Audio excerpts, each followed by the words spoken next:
Assalamualaikum warahmatullahi wabarakatuh. Alhamdulillah, alhamdulillahi rabbil alamin. Assalatu wassalamu ala sayyidil mukhtar rasulillah wa ala ali wa sahbihi ahli sidqi wal wafa, amma ba'du. Dewan Hakim yang arif nan bijaksana, hadirin kaum muslimin sebangsa dan setanah air yang saya banggakan.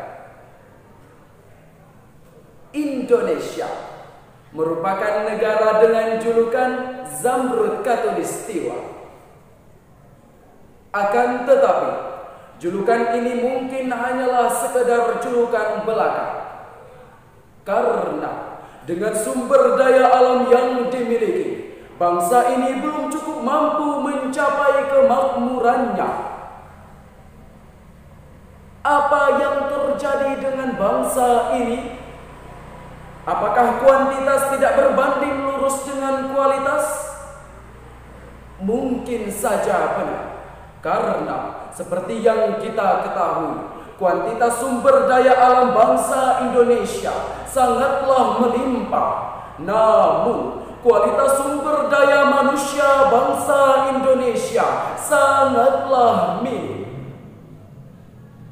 Menteri Perencanaan Pembangunan Nasional Bapak Bambang Permadi Sumantri Brojonegoro mengatakan bahwa nilai Human Capital Index Indonesia sebesar 0,53 dan berada pada urutan 87 dari 157 negara. Apa yang terjadi dengan bangsa ini?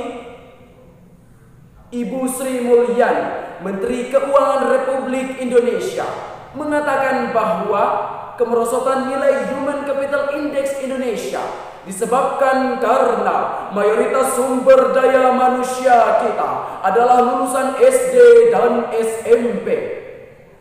Terbukti data dari Tim Nasional Percepatan Penanggulangan Kemiskinan pada tahun 2018 di 34 provinsi pada bidang pendidikan, jumlah anak yang tidak bersekolah pada usia 7 hingga 18 tahun mencapai 4.586.332 anak. Apa yang terjadi dengan bangsa kita ini? Hadirin, Indonesia telah mengalami krisis moral yang berkepanjangan.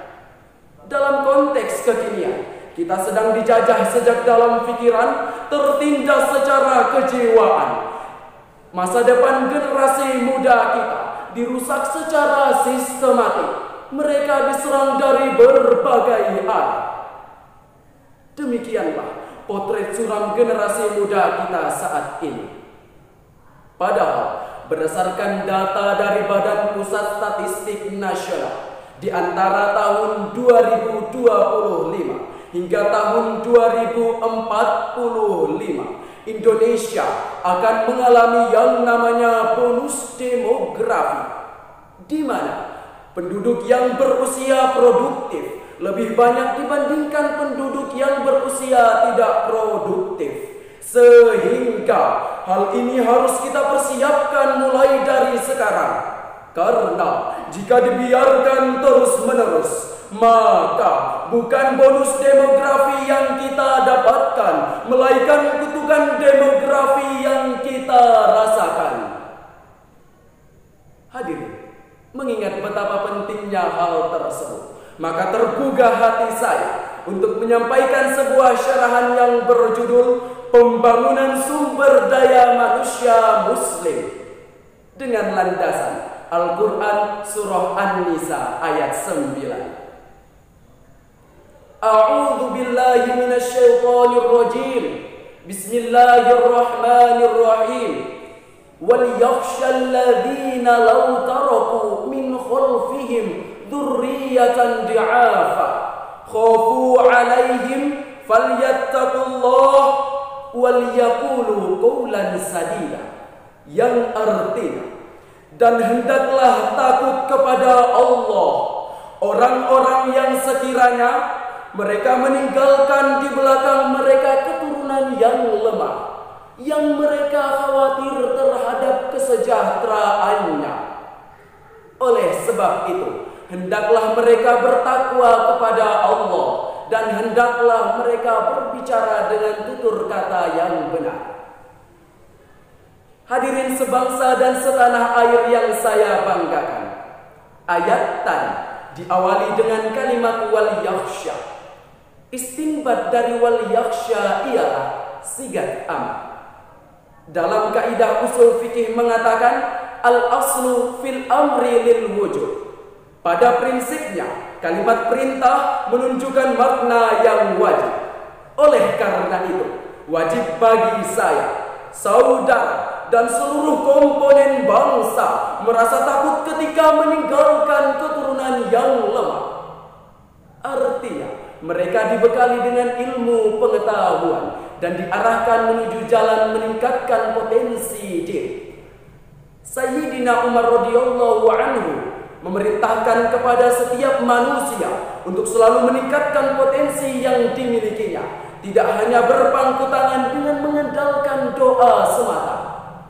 Karena menyanyiakan potensi merupakan salah satu tindakan yang tidak terpuji. Dengan potensi yang kurang baik, kekayaan alam kita, kekayaan budaya kita, kekayaan bangsa kita tidak dapat diolah dan dikelola dengan benar. Lalu timbul pertanyaan, bagaimana strategi pembangunan sumber daya manusia muslim? Tentulah salah satu jawaban yang paling tepat yakni pembenahan di sektor pendidikan. Menteri Pendidikan dan Kebudayaan Republik Indonesia, Bapak Nadiem Anwar Makarim, mengatakan bahwa salah satu upaya untuk mengatasi masalah sumber daya manusia di bidang pendidikan adalah dengan cara menerapkan 6C: creativity, collaboration, communication, compassion, critical thinking, and competition. Kreativitas, kolaborasi, komunikasi, peka terhadap lingkungan, berpikir kritis, serta semangat berkompetisi.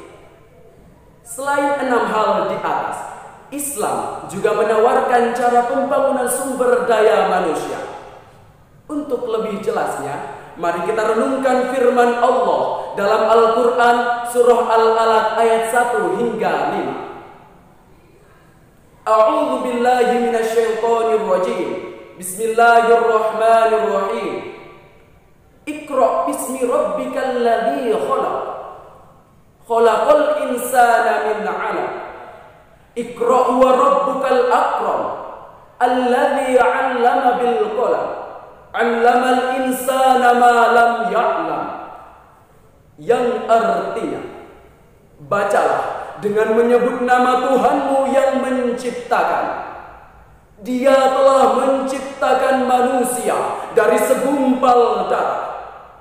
Bacalah, dan Tuhanmu yang maha mulia, Dia telah mengajarkanmu dengan pena. Dia mengajarkan manusia terhadap apa yang tidak diketahuinya. Hadirin sebangsa dan setanah air yang saya banggakan, menurut Imam Ibnu Katsir, dalam tafsirnya Imam Ibnu Katsir mengatakan bahwa surah Al-Alaq merupakan surah yang berbicara tentang permulaan rahmat Allah yang diberikan kepada hambanya sebagai tanbih atau peringatan awal penciptaan manusia dari kata alaqah. Inti dari surah ini ialah Iqra, bacalah. Syekh Abdul Halim Mahmud dalam kitabnya mengatakan bahwa Iqra bismi rabbikal ladzi khalaq, yang bermakna bacalah dengan menyebut nama Tuhanmu yang menciptakan. Bergeraklah demi Tuhanmu, bekerjalah demi Tuhanmu. Begitu pula ketika berhenti beraktivitas demi Tuhanmu. Sehingga dapat ditarik kesimpulan bahwa kita sebagai hamba Allah diperintahkan untuk mampu dalam membangun sumber daya manusia yang kita miliki hanya karena Allah Subhanahu wa ta'ala. Hadirin, pembangunan sumber daya manusia perspektif Islam ditekankan pada paradigma spiritual sebagai filosofi dasar dan sumber utamanya yakni Al-Quran dan hadis. Sedangkan Rasulullah ditempatkan sebagai the ultimate role model. Inilah yang seharusnya menjadi fokus generasi muda kita dalam membangun sumber daya manusia muslim di negeri ini. Semoga Allah selalu meridhoi langkah dan usaha kita dalam membangun sumber daya manusia muslim di negeri kita tercinta ini. Amin, amin ya rabbal alamin.